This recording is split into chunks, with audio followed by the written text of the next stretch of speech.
మాట్లాడుతున్నారంటూ నెల్లూరు వేదికగా చేసిన వ్యాఖ్యలకు కౌంటర్ ఇచ్చారు మంత్రి కాకాణి గోవర్ధన్ రెడ్డి.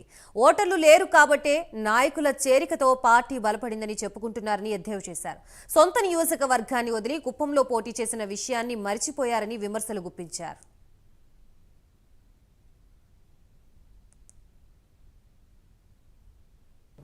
చంద్రబాబు నాయుడు దిగజారిపోయినాడు. చంద్రబాబు నాయుడు ఫ్రస్ట్రేషన్లో ఉన్నాడు. చంద్రబాబు నాయుడికి తీవ్రమైనటువంటి ఆవేదన, ఆక్రందన అన్నీ కనిపిస్తున్నాయి. ఆవేశం కట్టలు తెంచుకుంటుంది పాపం ఈ వయసులో చంద్రబాబు నాయుడికి మరలా తిరిగి అధికారంలోకి రామేమోనని. కాబట్టి ఆ ఫ్రస్ట్రేషన్లోనే నిన్న చంద్రబాబు నాయుడు మాట్లాడినట్టుగా అనిపించింది. తొలి మాట, నాయకుల చేరికలతో తెలుగుదేశం పార్టీ బలపడింది. అంటే ప్రజలు లేరు, ఓటర్లు లేరు, నాయకుల చేరిక చాలు బలపడడానికి అని చెప్పి చంద్రబాబు నాయుడు గారికి కొంతమంది అభ్యర్థులు దొరికి ఉండవచ్చు. నెల్లూరు జిల్లాలో పోటీ చేయడానికి కూడా అభ్యర్థులు లేరు. కొంతమంది అభ్యర్థులు దొరికి ఉండొచ్చు పోటీ చేయడానికి.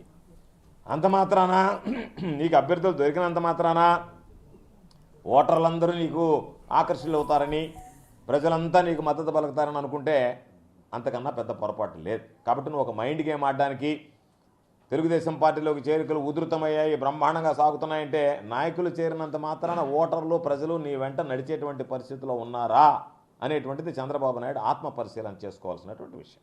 నేను అడుగుతున్నా, నిన్న నువ్వు వచ్చినప్పుడు జగన్మోహన్ రెడ్డి గారు కొన్ని ప్రశ్నలు సంధించాడు నీకు గతంలో సిద్ధం సభలో. దానికి గురించి ఎక్కడ మాట్లాడటంలో ఆయన ఏమన్నాడు? నీ జీవితం, రాజకీయ జీవితం ప్రారంభమైంది ఎక్కడ? నీ నారావారిపల్లి, నీ సొంత ఊరుండేది ఎక్కడ? చంద్రగిరి నియోజకవర్గం కాదా?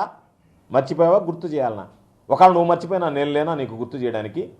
చంద్రగిరి నియోజకవర్గమా కాదా నీకు?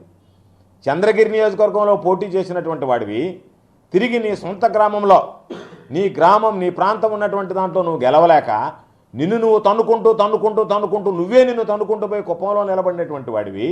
నువ్వు సిగ్గు లేకుండా మరలా మిగతా వాళ్ళని ఏడదంతే ఆడబడ్డారో ఆడదంతే ఏడబడ్డారని మాట్లాడడానికి నీకు కనీసం సిగ్గు, శరము ఉందా?